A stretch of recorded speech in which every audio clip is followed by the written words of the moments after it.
पूरा होवे जब सब कोई तजे शरीर, दादू काल पकड़े नहीं जपे जो नाम कबीर। आदमी की आयु घटे तब जम घेरे आए, स्मरण किया कबीर का दादू लिया बचाए। मेट दिए अपराध सब आए मिले छन माही, दादू संग ले गए कबीर चरण की छाई। सेवक देव निज चरण का दादू अपना जान, भृंगी सत कबीर ने कीन्या आप समाने। दादू अंतर्गत सदा छिन छिन सुमरण ध्याने, वारू नाम कबीर पर पल पल मेरे प्राणे। सुन सुन साख कबीर की यूं काल नवावे माथे, धन धन तीनों लोक में दादू जोड़े हाथ। केरी नाम कबीर का विखम काल गजराज, दादू भजन प्रताप से ये भाग्य सुनत आवाज। पल एक नाम कबीर का दादू मन चित लाए, अस्थि के असवार को ये स्वान काल ना खाए। सुमरत नाम कबीर का कटे काल की पीर, दादू दिन दिन ऊंचा होवे फिर परमानंद सुख सीर। दादू नाम कबीर की जय कोई लेवे ओटे, तिनको कभू लागे नहीं ये काल वज्र की चोटे। और संत सब कूपे हैं कितने झरीता नीर, दादू अगम अपार है ये दरिया सत कबीर। अब ही तेरी सब मिटे ये जन्म मरण की पीर, श्वास उश्वास सोमर ले दादू नाम कबीर।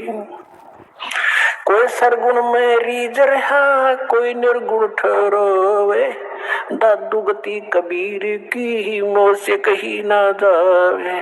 दादू नाम कबीर का सुन के कांपे काले, नाम भरोसे जो चले होए नवा का वाले। जिनमो को निज नाम दिया सोए सतगुर हमारे, दादू दूसरा कोई नहीं ये कबीर सिरजनहारे। अब क्या बताया दादू जी ने, क्योंकि गरीबदास जी की महिमा चल रही है, थोड़ा सा इसलिए हिंट देना पड़ा, इसका आगे लिंक है इससे।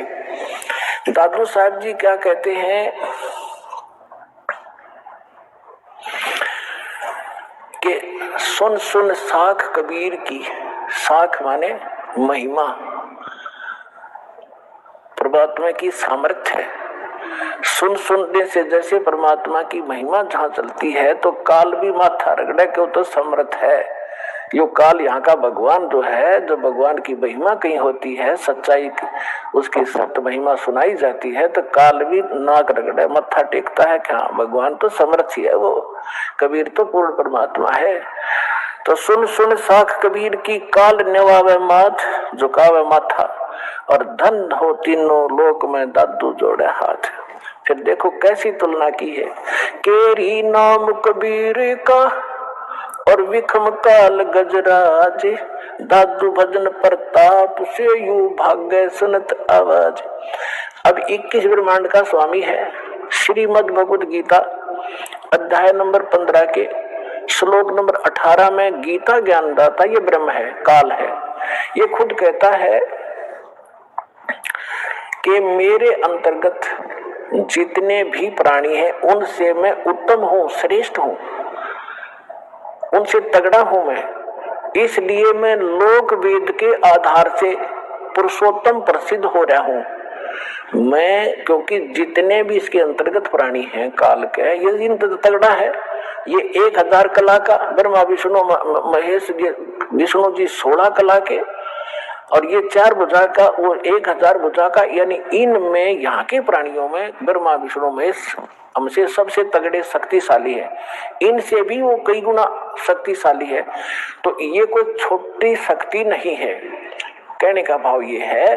तो यहाँ दादू जी कहना चाहते हैं कि केरी नाम कबीर का, केरी मन बब्बर शेर, और बब्बर शेर कहीं धाड़ मारता हो और हाथी आसपास घूम रहा हो, हाथी इतना भयभीत हो जाता है, लीद कर देता, वो टट्टी कर देता, एकदम इतना डर जाता है, भाजगन की सोचा कि इधर से जान बचाए मेरी। तो यहाँ कहने का भाव यह है कि हाथी कोई छोटा प्राणी नहीं है, आम प्राणियों से तगड़ा है, लेकिन उस बब्बर शेर के सामने वो भी फेल है, उसके सामने उसकी कोई अस्तित्व नहीं है। तो यहाँ क्या बताना चाहते दादू साहब जी, ये बताना चाहते हैं कि केरी नाम कबीर है, परमात्मा का तो सत्य मंत्र है, और कबीर साहब को ऐसा समझो जैसे बब्बर शेर हो, और ये काल भी छोटा नहीं है, विषम काल गजराज, गजराज माने हाथियों का राजा, हाथियों में भी तगड़ा हाथी समझ लो। लेकिन दादू भजन प्रताप से ये भाग्य सुनत आवाज, नाम का सिमरन सतनाम जो आपको दिया जाएगा ये राम का नाम है। राम राम कोई मंत्र नहीं है, राम का नाम यानी जिससे वो राम प्राप्त हो वो नाम, वो 2 अक्षर का है।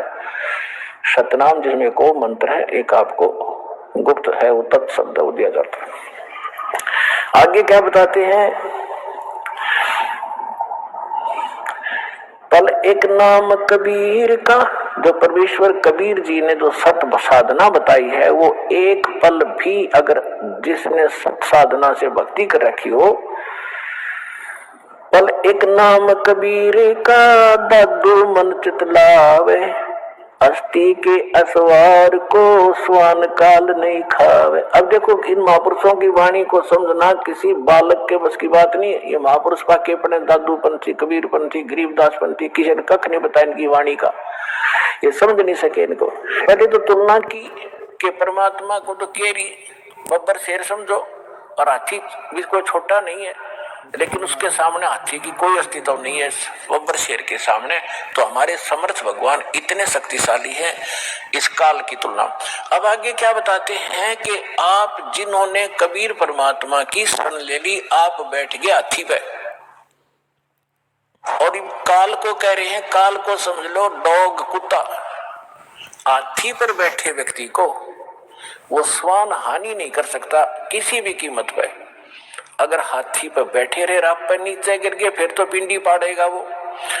अगर परमात्मा की शरण छोड़ दी तो काल तो खाएगा ही खाएगा, वो तो उसका तैयार बैठा हो। तो जैसे हाथी के ऊपर इंसान बैठा हो और कुत्ते भौंकते रहते हैं, क्योंकि ये बताना चाहते हैं दादू साहब जी कि आप भगवान की शरण में आने के बाद इस काल की रीत से, पहुंच से इतने बाहर हो जाते हो जैसे काल ने समझ लिया फिर कुत्ता, आप बैठ गए हाथी पे, ये तुम्हें किसी भी प्रकार से हानि नहीं कर सकता, निकट भी नहीं आ सकता, आप इतने सुरक्षित हो गए इस कबीर भगवान की शरण। तो यहाँ क्या बताते हैं,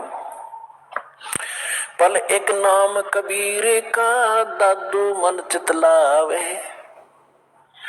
अस्थि के असवार को स्वान काल नहीं खावे। स्वान माने कुत्ता, अस्थि माने हाथी पर बैठे व्यक्ति को जैसे कुत्ता हानि नहीं कर सकता, कबीर परमेश्वर की शरण में आने के बाद आपको ये काल कोई दुख नहीं दे सकता। सुमरत नाम कबीर का कटे काल की पीरे, दादू दिन दिन ऊंचा हो फिर परमानंद सुखशीर। कबीर साहब का नाम जिसने मिल गया और मर्यादा से चलता रहा, डेली अन्य व्यक्तियों से उभरता चला जाओगे, धीरे धीरे अलग छट जाओगे, कुछ दिनों में समाज से न्यारा घर हो जाएगा आपका, और फिर परमानंद सुखशीर, परमानंद परमानंद। जैसे गीता अध्याय नंबर 18 के श्लोक नंबर 62 में कहा कि अर्जुन तो सर्वभाव से उस परमेश्वर की शरण में जा, उसकी कृपा से तू परम शांति यानी परमानंद को प्राप्त होगा और उस शाश्वत स्थान को प्राप्त होगा। तो यहाँ दादू साहब जी वही कह रहे हैं